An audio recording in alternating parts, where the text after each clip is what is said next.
Hare Krishna. We have a question this morning I'd like to try to address. We offer a little prayer first. Gora Graganya Gana Gota Goloru Haram Goranga Gura Tamagopyada Kolpa Briksham Gopala Gada Ratidam Yati Singha Gora Govinda Deshi Kavaram Satatam Namami. Same devotee who was asking me some questions yesterday from North America about Guru had a further question. He said that we spoke about how we can't blame anyone else for who we get as Guru. Okay? But then he wanted to apply that to something else. And the question is then, what about the gurukula children who were molested in ISKCON? Does the same principle apply in their case? Was it their karma? They did something horrible in their last lives and now this is their karmic punishment? It's a very painful question. In one sense, I have to say I think it's nonsense. It's a nonsense question, and we'd like to explain that. First of all, why did someone even ask such a question? Because that's our philosophy, that whatever happens to us is because of our karma. And moreover, the Bhagavatam instructs us in a very important verse, spoken by Lord Brahma, Tateno kampam susamikshimano bunjana evat rikitam vipakam rigvad babubir vidadannamaste javeta yomukti padesa dayabak, that whatever happens to me I should accept as a result of my karmic activities. Okay, so from that perspective, or from a perspective of, we could say, Krishna consciousness light, or shallow understanding of our philosophy, then we would say, yes, it's the fault of the gurukula children. But I have some serious problems with that conclusion. First of all, it's based on the idea that we're the drashta, that we're the seer.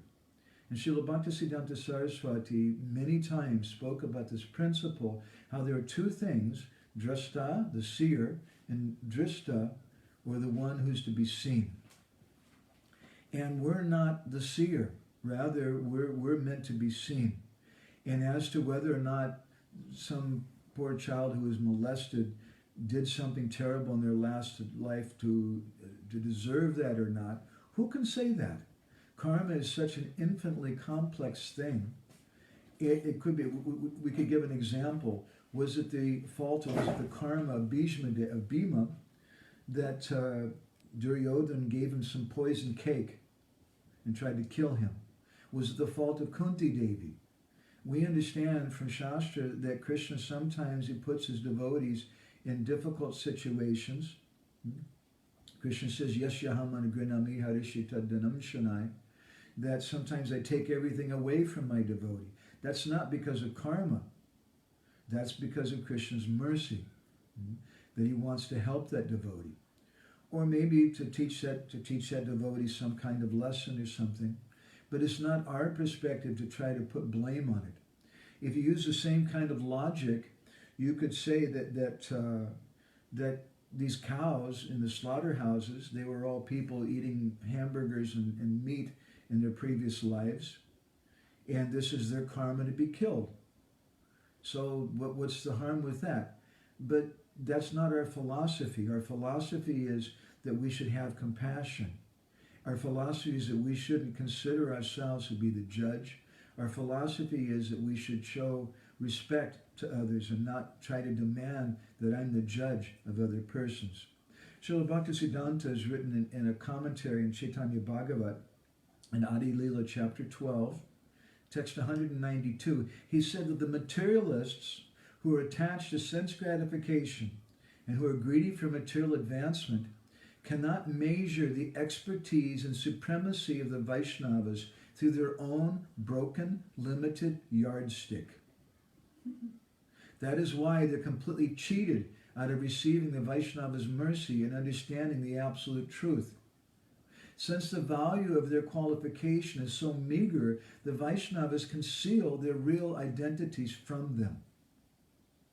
So I find it a very objectionable question, because inherent in the question is the idea that we can judge someone, even that we can judge someone based on Shastra, but it's not just Shastra. I'm going to try to apply their situation to my limited understanding of Shastra.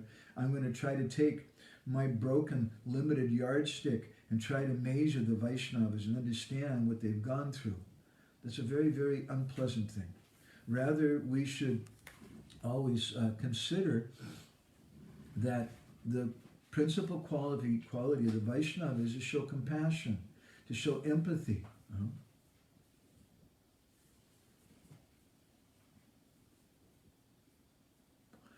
So I hope that helps a little bit in that question. We'll try to answer some more later on. Thank you very much. Hare Krishna.